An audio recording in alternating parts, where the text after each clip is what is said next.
গরম তো অনেকই পড়েছে, আর এই গরমে একটু আইসক্রিম যদি ঘরে বানিয়ে নেওয়া যায় তাহলে কেমন হয় বলো তো? হ্যাঁ, ঘরে বাইরেও অনেকই আইসক্রিম পাওয়া যায়, তাই জন্য না। ঘরে বানালে একটা মানে অন্যরকম। তাই জন্য আর এখন আরেকটা জিনিস, এখন আমও পাওয়া যাচ্ছে বাজারে। যদি তোমরা কেউ ম্যাঙ্গো আইসক্রিম খেতে ভালোবাসো, বাচ্চারা খেতে ভালোবাসে বেশি আমার মনে হয়। আমাদের বড়দের থেকে বাচ্চারা এইসব ম্যাঙ্গো আইসক্রিম, চকলেট আইসক্রিম এগুলো খেতে ভালোবাসে।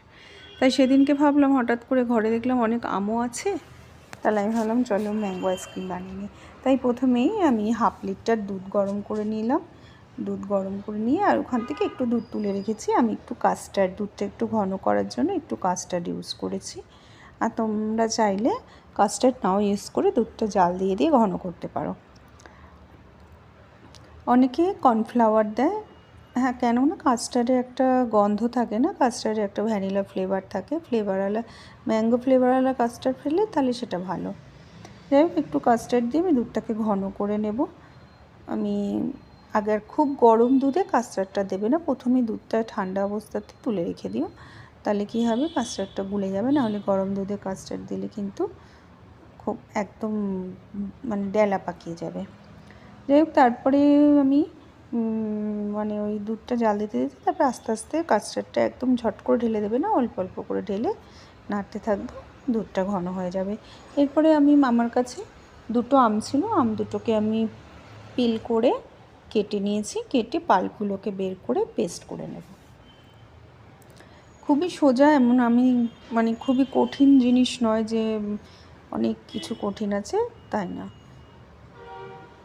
সেই জন্য ঘরে বানানো আমার মনে হয় না খুব কঠিন কাজ হবে। তাই জন্য যদি চাও তো বানাতে পারো ঘরে।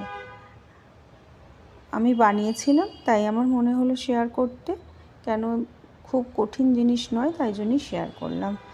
ম্যাঙ্গোটা ভালো করে আমি মিক্সার গ্রাইন্ডারে ঘুরিয়ে নেব, কিন্তু এটা আমার না ছোট হয়ে গেছে। আমি একটা বড় জারের মধ্যে নেব, কেন এই মিক্সারের এই জারটা ছোট, খালি ম্যাঙ্গোটাই পেস্ট হয়েছে। যাই হোক, আমি একটা অন্য জার নিয়ে নিয়েছি, ওইটার মধ্যে কেন আমার সব কিছু মিলিয়ে একসাথে পেস্ট করতে হবে, তো তাই জন্য একটু বড় জায়গার দরকার হবে। তাই জন্য আমি মানে একটু বড় জায়গা নিয়ে নিয়েছি। এর মধ্যে একটু আমি মানে 10 টাকার প্যাকেট থাকে না, 10 টাকার প্যাকেট 2 প্যাকেট আমি গুঁড়ো দুধ দিয়ে নিয়েছি। একটু ক্রিম নিয়ে নেব, একটা 100 গ্রামের ক্রিমই নিয়ে নিয়েছি। আর হচ্ছে কনডেন্স মিল্ক। আর একটা কথা কি বলো তো, বেশ ঘরে আমার এই জিনিসগুলো সব ছিলই, তাই জন্য আমি ভাবলাম চলো তাহলে এই জিনিসগুলো কিছু তো ইউজ করে একটা ভালো জিনিসই বানা যায়। কেন ক্রিম, কনডেন্স মিল্ক, নানা রকম এই জিনিসগুলো দিয়ে একটা সুন্দর মিষ্টি বানানো যায়, আইসক্রিমই বানালাম। চিনি, এটা ক্রিম দিচ্ছি, হ্যাঁ এটা ক্রিমটা ঢেলে দিয়ে দিলাম। আর এর আগে দিয়েছি দেখলে কনডেন্স মিল্ক, চিনি।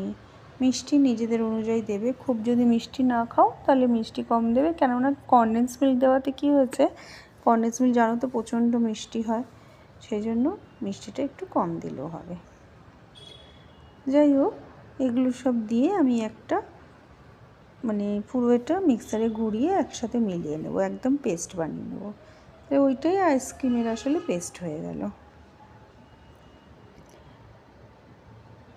ওই যে এটা হচ্ছে যেটা আমি কাস্টার্ড, দুধ আর কাস্টার্ডটা বানিয়েছিলাম মিলিয়ে ওটাই দিলাম। আর আমি আরেকবার বলছি, যদি কাস্টার্ড কেউ না বানাতে চাও, কাস্টার্ড ছাড়াও কিন্তু হবে, দুধটা একটু ঘন করে ইউজ করলেই হবে।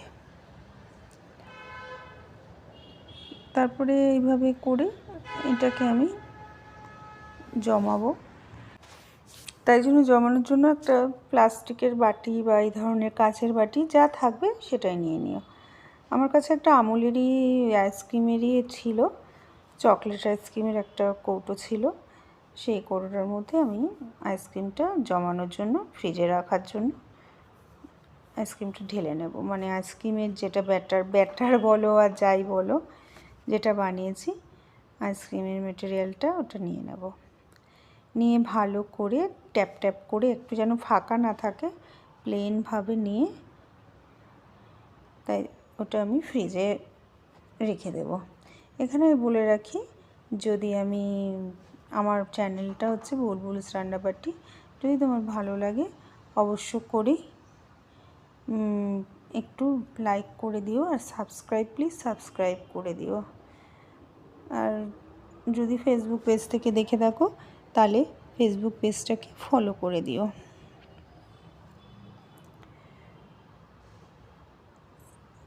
চলো আমি ওটা এবার ফ্রিজে রেখে দিই।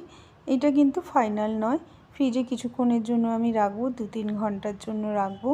রেখে আর একবার বের করে নিয়ে আসবো। দেখো বের করে নিয়ে এসেছি। আবার একবার মানে এটাকে একটু গ্রাইন্ডারে আবার পেস্ট করে নেব। তাহলে কী হবে, আইসক্রিমটা ভীষণ ক্রিমি হয়। একবারেও করে খাওয়া যায়, তাই জন্য না, যদি এরকম দুবার করো তাহলে কিন্তু আইসক্রিমটা দেখো এখনই কেমন জমে জমে গেছে। আর আমার কাছে না আইসক্রিম স্কুপারগুলো নেই, যাই হোক আমি ওটা দিয়ে করেছি, আমার কাছে যেটা ছিল। ব্যাস, এটা হয়ে গেলে এটা খুব ক্রিমি হয় জানো তো, এরকম করে দুবার করে করলে। আর যদি না চাও তো না করবে, কিন্তু এটা আইসক্রিম ক্রিমি করার জন্য এই জিনিসটা খুবই করা দরকার। এইভাবে আমি এটাকে পুরো ঢেলে রেখে, আর এরপরে আমি কি করব, যাতে আইস ক্রিস্টাল না পড়ে তার জন্য একটা মানে যেটা একটা র্যাপিং পেপার থাকে না, ওই একটা দিয়ে দেব, দিয়ে একটা মানে ওই পেপারটা প্লাস্টিকের যে একটা দেখবে পাতলা যেগুলো আছে, ওই পেপারটা দিয়ে দেব। ওপর থেকে ভালো করে দিয়ে দিলে কি হবে, তাহলে আর ক্রিস্টালটা পড়বে, মানে আইস ক্রিস্টালটা হবে না।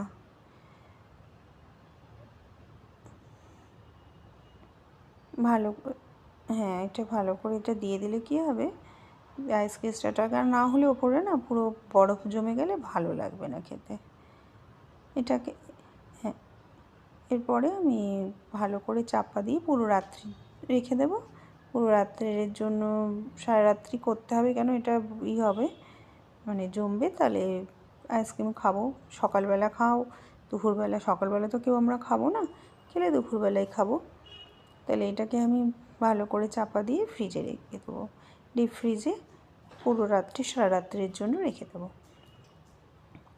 চলো তাহলে রেখে দিই, রেখে আজকের মতো থাক। পরের দিন দেখো আমি বার করেছি, কি সুন্দর হয়েছে, দেখেছ? দারুণ হয়েছে। আমি তো আর তোমাদেরকে টেস্ট করাতে পারবো না, তোমরা নিজেরা বানাও, টেস্ট করো, খাও। তাহলে আজকে আসছি, নতুন করে রেসিপি নিয়ে আসবো। টাটা।